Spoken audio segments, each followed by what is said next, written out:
Olá, bom, chegamos então ao dia do gabaritando a peça, peça de civil. Eu vou falar com você sobre os aspectos mais importantes e que podem cair, eventualmente, e isso vai servir não só para a peça, mas também pode servir para questões e que tem a ver com o direito do consumidor. A gente sabe que isso é um assunto que cai com bastante frequência, é um tema que o examinador gosta de perguntar, e por isso, então, a gente vai falar sobre as questões mais importantes sobre isso.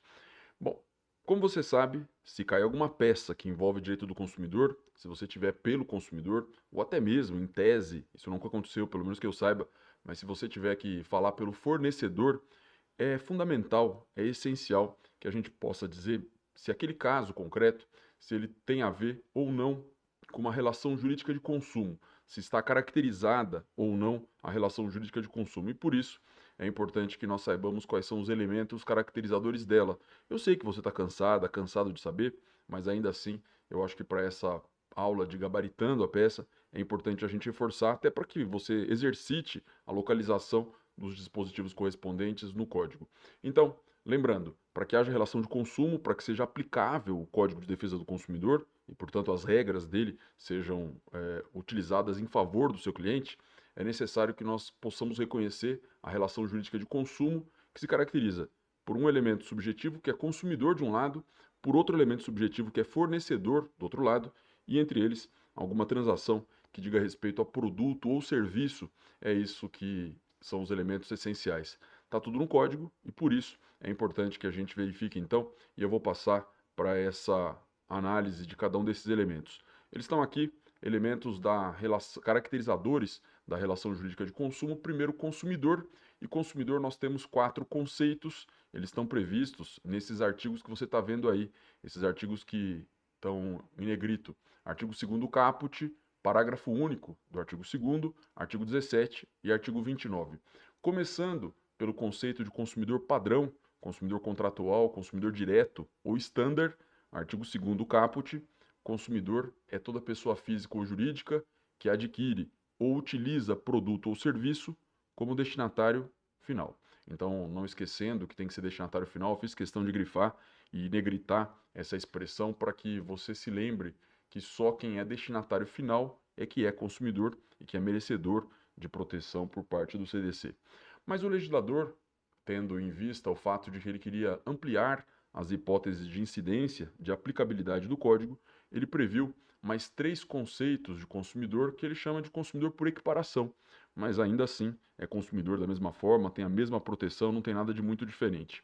Então, o primeiro deles está no parágrafo único do artigo 2º, equipara-se a consumidor a coletividade de pessoas, ainda que indetermináveis, que haja intervindo nas relações de consumo.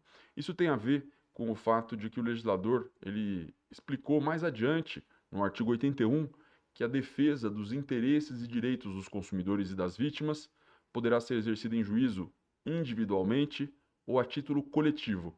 Quando o legislador disse que a defesa dos consumidores pode ser exercida de forma coletiva, ele entendeu que seria necessário, no começo do código, dizer que a coletividade de pessoas é consumidora.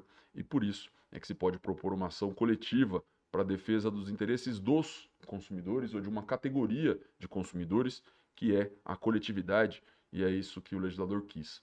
Além disso, ele prevê no artigo 17, e esse é um dispositivo que a gente usa com muita frequência, e já caiu na peça e já caiu na prova, nas questões também, que é o fato de que, quando se trata de acidente de consumo, a responsabilidade pelo fato do produto ou do serviço, equiparam-se aos consumidores todas as vítimas do evento. Então, aqui a gente pode ter um caso de alguém que sofreu reflexos de um acidente de consumo que, embora não tenha contratado, que embora não tenha comprado, não tenha adquirido nenhum produto ou serviço, foi vítima. E pelo fato de ser vítima, tem direito a ser protegida ou protegido com base no CDC. E é essa, então, a questão que eu acho que é importante a gente lembrar. Artigo 17. Todo mundo que for vítima, e aí eu lembro o acidente de avião, um avião que cai numa cidade, as vítimas em solo são vítimas também, quer dizer, são vítimas e são consumidoras, embora nunca tivessem comprado uma passagem aérea, nunca tivessem celebrado um contrato com aquela companhia aérea. E por fim, nós temos o artigo 29 do CDC, a gente vai ver já, mas ele trata, é o artigo que abre o capítulo das chamadas práticas comerciais. Práticas comerciais são oferta, quer dizer, tudo aquilo que o fornecedor usa para nos lembrar que existem produtos ou serviços à nossa disposição. Depois ele trata da publicidade, que é uma espécie de oferta, mas é qualificada pelo caráter persuasivo, pela intenção de convencer o consumidor a adquirir. E isso está tudo no código. Então, o capítulo das práticas comerciais, que começa no artigo 29, ele trata da oferta, da publicidade, das práticas abusivas, que estão lá no artigo 39, por exemplo, venda casada, por exemplo, envio de produto sem prévia solicitação. O exemplo mais claro é de cartão de crédito, e que o STJ tem uma súmula que você já anotou nas nossas aulas de segunda fase, que é a súmula 532, que fala que envio de cartão sem prévia solicitação é ilícito indenizável, gera dano moral. Cobrança de dívidas e, além disso, bancos de dados e cadastros de consumidores. Está tudo tratado no código. Tem a sequência lá do artigo 30 até o artigo 44. Pois é, qualquer pessoa que for exposta, que tiver contato com essas práticas comerciais, se transforma em consumidora, e isso é aquilo que está previsto no artigo 29, é consumidor por equiparação. Então, para os fins desse capítulo e do seguinte, equiparam-se aos consumidores todas as pessoas determináveis ou não expostas às práticas, que são as práticas comerciais, nele previstas. Então, é isso que importava, era isso que a gente precisava saber. Práticas comerciais. Quem for exposto, quem tiver contato, é consumidor. E aí eu sempre lembro aquela história de uma questão que caiu na primeira fase de um banco que resolveu mandar cartões de crédito para os alunos de uma instituição de ensino, para uma escola, uma faculdade, e esses cartões não haviam sido solicitados. Isso é uma prática abusiva. Acontece que o cartão de uma aluna foi extraviado e alguém que encontrou na rua desbloqueou e passou a fazer uso. Ela começou a receber ligações de cobrança para que pagasse as faturas. E ela falou: não vou pagar porque não fui eu que gastei, eu nem sei desse cartão, nunca recebi. E aí o que disseram foi: se você não pagar, seu nome vai ser negativado. E foi. A pergunta era se essa aluna é consumidora. E a resposta é: ela foi exposta a 3 práticas comerciais. Ela foi exposta a uma prática abusiva, que é envio de cartão, sem prévia solicitação, foi exposta a uma cobrança de dívidas e foi exposta a banco de dados e cadastros de consumidores. Qualquer um desses motivos sozinho já seria suficiente para caracterizar a relação de consumo. Os 3 reunidos, então, são mais do que suficientes. Então, em primeiro lugar, se você precisar demonstrar na peça ou na questão que aquilo é uma relação de consumo, você tem que dizer, primeiro, que alguém ali é consumidor. E você vai ter que encaixar numa dessas hipóteses que a gente viu. Então, um desses artigos que foram mencionados aqui, que você já grifou e que você já tem destacados no seu vade-mecum. Mas não adianta que alguém seja consumidor, é insuficiente, tem que haver um fornecedor. E por isso vem o segundo conceito, que está previsto lá no artigo 3º caput, que eu também acho que você já grifou, mas ainda assim, já que a nossa aula é de gabaritando a peça, se precisar, você vai lá ter que buscar nesse conceito. Fornecedor é toda pessoa física ou jurídica, pública ou privada, nacional ou estrangeira, bem como os entes despersonalizados. Fiz questão de chamar atenção para isso. Não precisa ter CNPJ, pode ser ente despersonalizado, que desenvolvem a atividade de produção, montagem, criação, construção, transformação, importação, exportação, distribuição ou comercialização de produtos ou prestação de serviços. Qualquer um desses, então, é fornecedor. O que importa é que haja atividade, e isso é fundamental para que a relação de consumo fique caracterizada. Se for um ato único, se for um ato isolado, se for um ato esporádico, daí não se caracteriza aquela situação como sendo de fornecimento de serviço ou produto, porque não há atividade. O artigo 3º, desculpem, o terceiro conceito, agora o terceiro e quarto são os objetos da relação de consumo. O terceiro, produto. Produto é qualquer bem, está lá o parágrafo 1º do artigo 3º. Produto é qualquer bem móvel ou imóvel, material ou imaterial. Portanto, é um conceito muito simples, não tem muita dúvida aqui. Móvel, imóvel, material ou imaterial. E aí, por fim, vem o conceito de serviço, é o quarto elemento da relação de consumo. Parágrafo 2º do artigo 3º, serviço a qualquer atividade fornecida no mercado de consumo, mediante remuneração, inclusive as de natureza bancária, financeira, de crédito e securitária, salvo as decorrentes das relações de caráter trabalhista. Então, isso também não tem muito segredo. Insisto, se cair alguma questão, ou se for na peça mesmo, que envolva consumo, é fundamental demonstrar que se está diante de uma relação jurídica de consumo e, portanto, que o Código de Defesa do Consumidor é aplicável. Para isso, a gente tem que verificar quais são os elementos e indicar que eles estão presentes naquele caso concreto, ou até mesmo indicar que não, pode até ser. Eu nunca vi isso acontecer, mas o examinador pode tentar provocar você a dizer que naquele caso não está presente uma relação de consumo, e aí você talvez precise fundamentar também pela ausência de um desses requisitos ou desses elementos, o que afasta então a aplicabilidade do código. Então nós já vimos uma primeira parte, caracterização da relação jurídica de consumo, se cair na peça, a gente já sabe. Eu não vou nem falar muito sobre questões processuais, sobre endereçamento, sobre qualificação das partes, sobre a forma da peça, porque isso é matéria que o professor Beto, que o professor Leandro, eles tratam, porque são mais focados no processo propriamente do que no direito material. Eu resolvi tratar nesse encontro com você dos aspectos de fundamentos, fundamentos jurídicos da peça que você vai precisar elaborar, ou das questões, eventualmente, que envolvam o direito do consumidor. Bom, agora eu gostaria de convidar você para ler comigo alguns dos chamados direitos básicos que nós consumidores temos, porque isso também pode ser algum fundamento que você precise apontar na sua peça. E aí eu trouxe aqui os direitos básicos do consumidor que estão previstos no artigo 6º. Artigo 6º do CDC, que prevê inúmeros incisos. Eu não transcrevi todos, eu só trouxe alguns desses incisos, mas o fato é que tem aí proteção à vida, saúde e segurança contra os riscos provocados por práticas no fornecimento de produtos e serviços considerados perigosos ou nocivos, educação e divulgação sobre consumo adequado, e aí vou pular esse inciso 2, inciso 3, informação adequada, clara, sobre os diferentes produtos e serviços com especificação correta de quantidade, características, composição, qualidade, tributos, incidentes e preço, bem como sobre os riscos que apresentam, e eu fiz questão de transcrever, logo abaixo desse inciso 3, o parágrafo único do artigo 6º, que fala que a informação de que trata o inciso 3 do caput desse artigo deve ser acessível à pessoa com deficiência, observado o disposto em regulamento. O inciso 4, a proteção contra a publicidade enganosa e abusiva, métodos comerciais coercitivos ou desleais, bem como contra práticas e cláusulas abusivas ou impostas no fornecimento de produtos e serviços. Os incisos 5 e 6 são importantíssimos, tanto que eu grifei.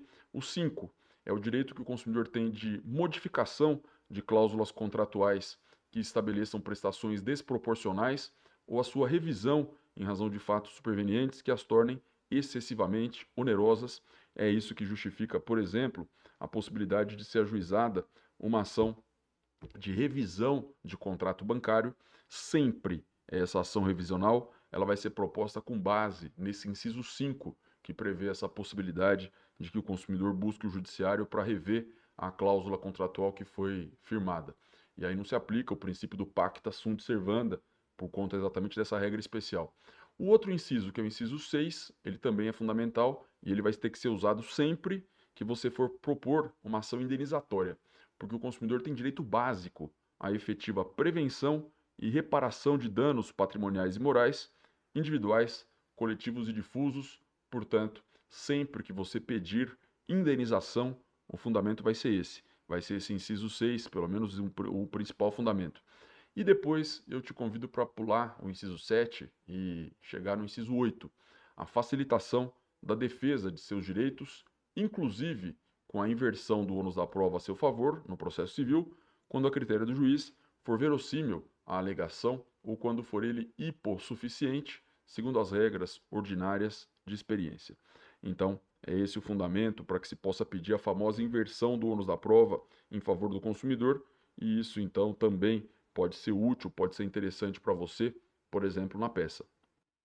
E por fim, eu também transcrevi aqui o artigo 7º, e esse artigo 7º é o que fundamenta aquilo que se costuma chamar de teoria do diálogo das fontes, segundo a qual não é só o CDC que contém normas protetivas dos consumidores, mas também elas podem ser localizadas em outros diplomas, em outros locais do ordenamento.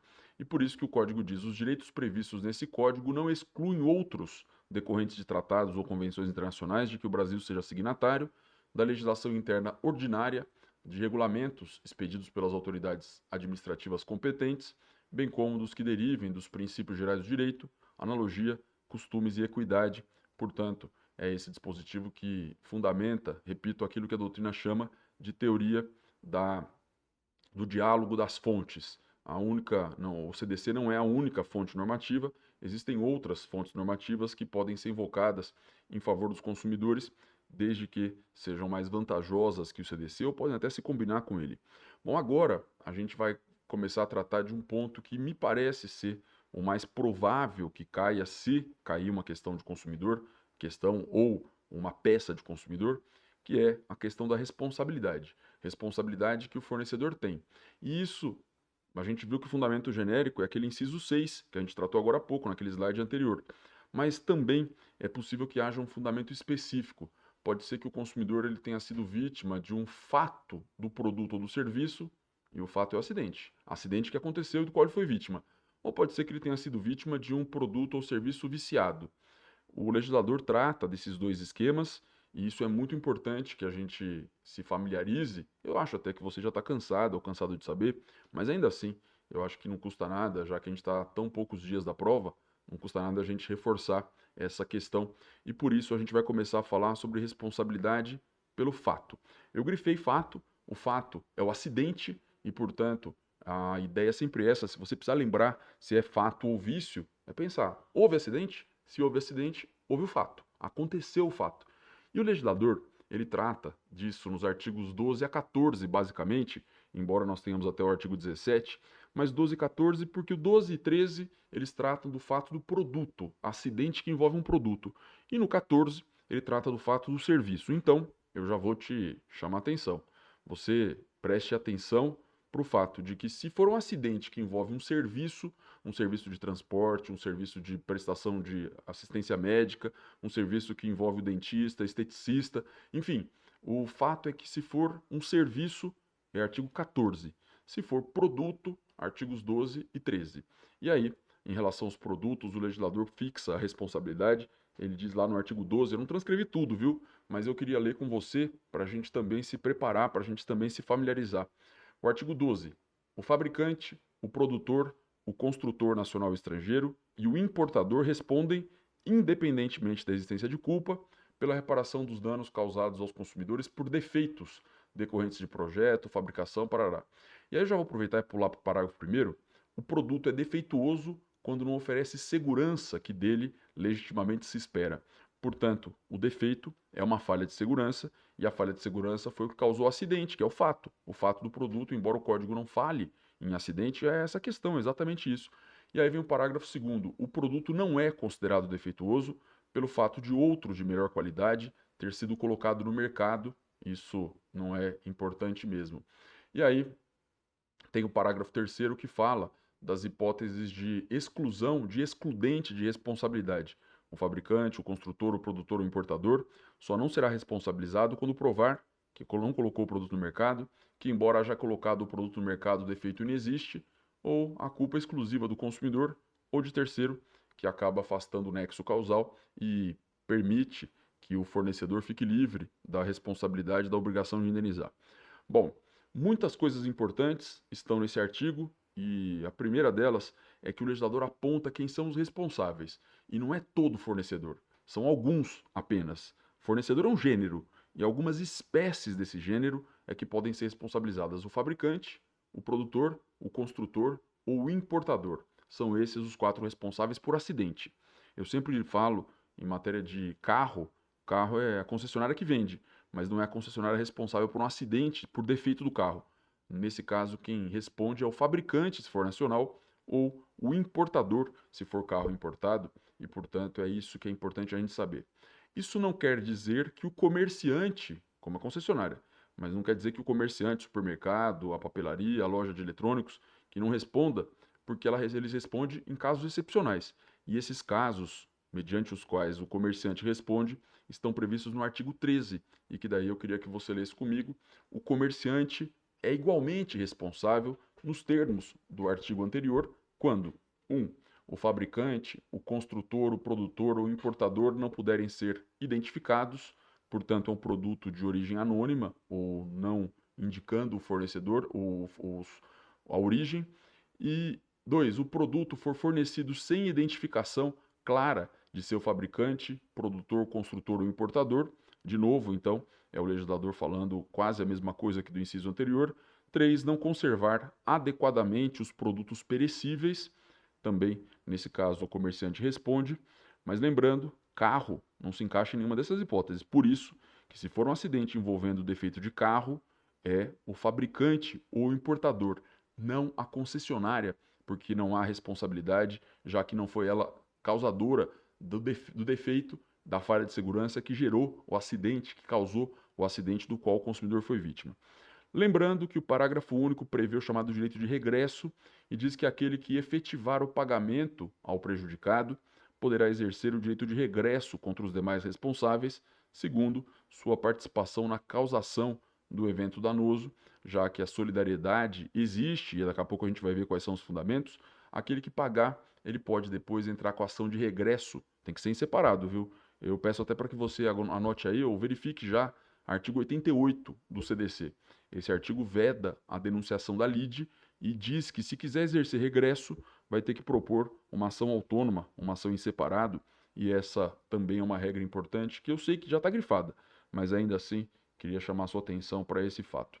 Bom, por enquanto, nós tratamos então dos acidentes que envolvem produtos, fato do produto, mas também tem os acidentes que envolvem serviços, e isso está lá no artigo 14, como eu havia dito.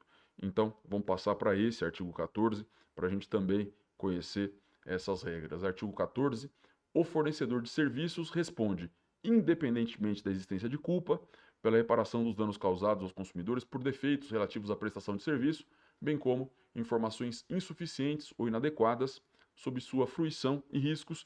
Aliás, essa ideia de informações insuficientes é aquilo que justifica a responsabilidade quando um produto é utilizado pelo consumidor, mas não houve informação sobre possíveis alergias, sobre possíveis reações que o consumidor poderia ter, e isso é um defeito de um serviço exatamente pela falta de informações suficientes. O serviço é defeituoso quando não fornece a segurança que o consumidor dele pode esperar. Parágrafo 2º, o serviço não é considerado defeituoso pela adoção de novas técnicas. E parágrafo 3º, o fornecedor de serviços só não será responsabilizado quando provar que, tendo prestado o serviço, o defeito não existe, ou que houve culpa exclusiva do consumidor ou de terceiro. E aí vem uma exceção à regra do caput. O caput fala que o fornecedor de serviços responde independentemente da existência de culpa. Acontece que o parágrafo 4º estabelece que a responsabilidade pessoal dos profissionais liberais será apurada mediante a verificação de culpa. Portanto, profissionais liberais se sujeitam a um regime muito próprio, a um regime específico, e que depende de culpa a sua responsabilidade, e isso também é alguma coisa que você precisaria se lembrar e precisaria saber, e agora tá aí a solução. A regra no CDC é de que os fornecedores, sejam de produtos ou de serviços, respondem independentemente de culpa, responsabilidade objetiva. Mas, quando o fornecedor de serviço for um profissional liberal, aí a responsabilidade depende da demonstração de culpa, é subjetiva. É muito importante, então, que a gente fique atento também a esse fato. Por enquanto, nós vimos a responsabilidade pelo acidente de consumo, que é causada por um defeito, falha de segurança e que gera danos ao consumidor. Mas também existe a responsabilidade pelo vício. E vício é o que se verifica quando o produto não funciona direito ou quando ele não tem as mesmas características que haviam sido apontadas pelo fornecedor na oferta, por exemplo, na apresentação, na embalagem, ou quando tem alguma falha, alguma inadequação que possa diminuir o seu valor. Nesses casos, o consumidor então está diante de um produto viciado. No dia a dia a gente chama de defeituoso, mas na verdade é vício. E aí vem as regras sobre vício nos artigos 18 a 25. E já também a gente pode fazer um paralelo. Da mesma forma que o legislador, no fato, ele trata primeiro do 12 e 13, que é produto, e 14, serviço. Depois, no vício, 18 e 19 é produto, 20 é serviço. Então, tem um certo paralelismo que facilita a nossa localização, caso você precise fazer prova peça, ou fazer prova não, desculpem, precise mencionar e precise fundamentar aquilo que você for alegar com base em um desses dispositivos. Vejamos então, vício ou responsabilidade pelo vício do produto ou do serviço. Artigo 18, os fornecedores de produtos de consumo duráveis ou não duráveis respondem solidariamente pelos vícios de qualidade ou quantidade que os tornem impróprios ou inadequados ao consumo a que se destinam, lhe diminuam o valor, assim como aqueles decorrentes de disparidade com as indicações constantes do recipiente, da embalagem, rotulagem ou mensagem publicitária, podendo o consumidor exigir a substituição das partes viciadas. É isso, o consumidor tem direito ao conserto do produto que não é adequado, lógico, desde que o conserto seja viável. O fornecedor, quando o consumidor reclama, quando o consumidor se queixa, o fornecedor tem um prazo de 30 dias para resolver. Então, não sendo o vício sanado no prazo máximo de 30 dias, pode o consumidor exigir alternativamente, e a sua escolha 1, a substituição do produto por outro da mesma espécie em perfeitas condições de uso. Aqui eu peço para que você pule comigo para o parágrafo 4º, que está no canto inferior. Tendo o consumidor optado pela alternativa do inciso 1 do parágrafo 1º desse artigo, e não sendo possível a substituição do bem, poderá haver substituição por outro de espécie, marca ou modelos diversos, mediante complementação ou restituição de eventual diferença do preço, sem prejuízo dos disposto nos incisos 2 e 3 desse artigo, parágrafo 1º desse artigo. Quer dizer, o consumidor pode exigir a troca, mas se não for possível, ele pode aceitar um similar. Mas se o similar tiver valor diferente, ele talvez tenha que pagar, e por isso, talvez para ele não interesse. Por isso, voltando lá para o parágrafo 1º, se não resolver em até 30 dias, o consumidor pode exigir a substituição, ou 2, a restituição imediata da quantia paga, monetariamente atualizada, sem prejuízo de eventuais perdas e danos, e 3, o abatimento proporcional do preço. Também é possível que seja essa a opção do consumidor. Esse prazo, que é de 30 dias no máximo, ele pode ser modificado com base nesse parágrafo 2º que você está vendo. Poderão as partes convencionar a redução ou ampliação do prazo previsto no parágrafo anterior, não podendo ser inferior a 7 e nem superior a 180 dias. Nos contratos de adesão, a cláusula de prazo deverá ser convencionada em separado por meio de manifestação expressa do consumidor. Parágrafo 3º, esse é um dispositivo muito importante. O consumidor poderá fazer uso imediato das alternativas do parágrafo 1º, quer dizer, ele não tem que esperar 30 dias, ele pode exigir na hora a solução.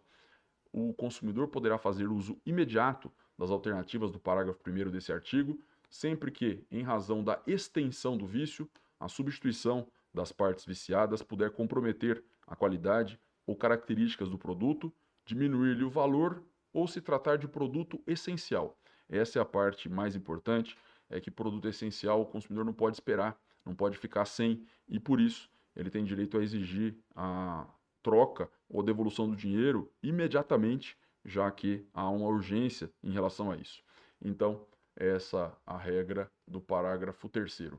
Agora, a gente vai passar para o artigo 19, e o artigo 19 é o que estabelece o seguinte: os fornecedores respondem solidariamente pelos vícios de quantidade do produto, sempre que respeitadas as variações decorrentes de sua natureza, o seu conteúdo líquido for inferior às indicações constantes do recipiente, da embalagem, rotulagem ou mensagem publicitária, podendo o consumidor exigir alternativamente a sua escolha, abatimento proporcional do preço, complementação do peso ou medida, substituição do produto por outro da mesma espécie, marca ou modelo sem aludidos vícios, restituição imediata da quantia paga, monetariamente atualizada, sem prejuízo de eventuais perdas e danos. O fornecedor imediato, que é o comerciante, será responsável quando fizer a pesagem ou a medição e o instrumento utilizado não estiver aferido segundo os padrões oficiais. Portanto, artigo 18 trata do vício de qualidade, artigo 19 trata do vício de quantidade, e aí prevê as soluções para essa hipótese. Não tem conserto, tem abatimento do preço, tem troca, complementação da medida, tem substituição por outro, ou tem devolução imediata das quantias pagas, isso que o consumidor pode exigir. E por fim, vem o artigo 20, que trata dos vícios de serviços. O fornecedor de serviços responde pelos vícios de qualidade que os tornem impróprios ao consumo ou lhes diminuam o valor, assim como por aqueles decorrentes de disparidade com as indicações constantes da oferta ou mensagem publicitária, podendo o consumidor exigir, alternativamente e à sua escolha, reexecução do serviço sem custo adicional e, quando cabível, restituição imediata da quantia paga, monetariamente atualizada sem prejuízo de eventuais perdas e danos, abatimento proporcional do preço. O consumidor que escolhe, então, alternativamente, quer dizer que há uma liberdade total e ele é que tem essa faculdade, essa prerrogativa de escolher uma solução ou outra. Parágrafo 1º. A reexecução dos serviços poderá ser confiada a terceiros devidamente capacitados por conta e risco do fornecedor. Então essa é mais uma das possibilidades. Parágrafo 2º. São impróprios os serviços que se mostrem inadequados para os fins que razoavelmente deles se esperam, bem como aqueles que não atendam às normas regulamentares de prestabilidade. Mais uma, então, regra sobre os vícios de serviços. Bom, com isso a gente encerra, então, a análise da responsabilidade pelo fato e pelo vício. Aliás, não encerramos não. É importante que a gente saiba também que o consumidor ele deve observar um prazo de decadência da garantia legal por vícios para que ele possa reclamar. E por isso é que eu trouxe as regras sobre prazos de decadência e prescrição que estão no código e que também podem ser úteis para você. Então, decadência da prescrição. O primeiro artigo é o artigo 26, trata da decadência. Aliás, está na mesma ordem. Primeiro, então, decadência no título e depois prescrição. O 26 trata da decadência e o 27 trata da prescrição. A decadência é o prazo que o consumidor tem para reclamar por vícios, quer dizer, o produto ou serviço que não funciona direito, que não é adequado, aí tem prazo de decadência para reclamar. E a prescrição, do artigo 27, é para ajuizar a ação indenizatória no caso de acidente, no caso de fato. Então vamos começar pelo 27. Se o consumidor, se o seu cliente sofreu um acidente de consumo, o prazo que ele tem para entrar com a ação é o prazo que a gente está vendo aí, 5 anos. Prescreve em 5 anos a pretensão à reparação de danos causados por fato do produto ou do serviço, prevista na seção 2 desse capítulo, iniciando-se a contagem do prazo a partir do conhecimento do dano e de sua autoria. Portanto, é isso. O prazo é de 5 e só começa a correr a partir de quando o consumidor fica sabendo do dano e quem foi o autor, de quem é que causou. É esse, então, o prazo prescricional. Aí tem o prazo de decadência, que é o prazo da garantia legal por vícios. Todo produto, todo serviço vem com garantia. E a garantia é da lei. O fornecedor até pode dar uma garantia complementar, uma garantia contratual, uma garantia de fábrica, mas mesmo não dando, o consumidor tem direito à garantia da lei. E aí, o direito de reclamar pelos vícios aparentes ou de fácil constatação caduca em 1. 30 dias, tratando-se de fornecimento de serviços e produtos não duráveis, alimentos, bebidas, prazo de 30 dias. 90 dias, tratando-se de fornecimento de serviços e de produtos duráveis. Inicia-se a contagem do prazo decadencial a partir da entrega efetiva do produto ou do término da execução dos serviços. Mas fique atento ao fato de que esse marco inicial, que é a entrega efetiva do produto ou término da execução dos serviços, tem a ver com caput, que são os vícios aparentes ou de fácil constatação. Quer dizer, aquilo que o consumidor facilmente pode perceber. É justo que se for um vício que é aparente, que o prazo comece a correr assim que o consumidor recebe. Agora, se o vício for oculto, aí eu pulo o parágrafo 2º, porque não me interessa mesmo. Parágrafo 3º. Tratando-se de vício oculto, o prazo decadencial inicia-se no momento em que ficar evidenciado o vício. Na verdade não é defeito, mas é o vício. Então, muito cuidado. Se for vício oculto, o prazo não começa do dia que o consumidor recebeu o produto, mas do momento em que ele percebe, do momento em que se evidenciou o vício, e aí é essa regra que deve ser aplicável. Bom, terminamos então a análise das regras sobre fato ou vício do produto ou do serviço, e eu queria só chamar a atenção sua para um fato. É que o código fala que quando houver responsabilidade por acidente, há uma solidariedade. Todos os fornecedores envolvidos são solidários. Só que solidariedade não se presume. Solidariedade depende de previsão na lei ou no contrato. E nesse caso, nós temos a previsão na lei. E por isso eu queria te convidar, só para que a gente pudesse agora no final, a gente está chegando já no finalzinho desse nosso encontro, mas a gente pudesse falar sobre as regras que garantem a solidariedade nas relações de consumo. E aí, eu transcrevi aqui artigos sobre solidariedade dos fornecedores no CDC. O primeiro desses artigos é o parágrafo único do artigo 7º.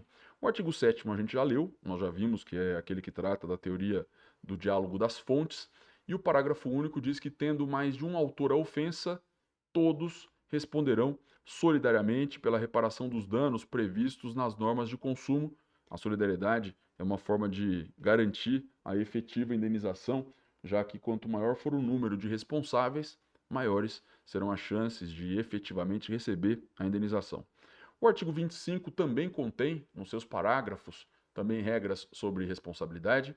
O primeiro lugar é vedada a estipulação contratual de cláusula que impossibilite, exonere ou atenue a obrigação de indenizar prevista nesta e nas seções anteriores, quer dizer, a famosa cláusula não nos responsabilizamos por danos causados é proibida, porque é vedada por esse caput. E agora, sobre a solidariedade, vem os parágrafos. Parágrafo 1º. Havendo mais de um responsável pela causação do dano, todos responderão solidariamente pela reparação prevista nessa e nas seções anteriores. Parágrafo 2º. Sendo o dano causado por componente ou peça incorporada ao produto ou serviço, são responsáveis solidários seu fabricante, construtor ou importador e o que realizou a incorporação. Portanto, se é um carro e ele é defeituoso no freio, o fabricante do carro responde, mas também o fabricante dos freios é responsável. É essa a regra desse parágrafo 2º. Artigo 34. O fornecedor de produto ou serviço é solidariamente responsável pelos atos de seus prepostos ou representantes autônomos. Portanto, mais uma regra de solidariedade, que aliás é expressa. O fornecedor é solidariamente responsável por atos dos prepostos ou representantes autônomos. Isso, ainda que depois ele tenha direito de regresso contra tais pessoas, perante os consumidores, ele responde, ainda que não tenha sido ele propriamente que causou o dano, mas há essa responsabilidade solidária. Com isso, a gente encerra então o material que eu havia selecionado para que a gente pudesse tratar desses assuntos nesse encontro de Gabaritando a Peça. Espero, torço muito para que você tenha toda a sorte do mundo na prova no domingo e consiga então resolver todas as questões, consiga fazer a peça com tranquilidade. E acredite, você está preparada, você está preparado, você já estudou e já se dedicou o suficiente e agora chegou a sua vez de conseguir realizar esse sonho, que é tirar a carteira da ordem, e depois me conta do resultado. A gente se vê no domingo, a gente vai ter lá a correção da prova e, insisto, estou torcendo muito para que dê tudo certo. Muito boa sorte e a gente se vê na próxima então. Até lá!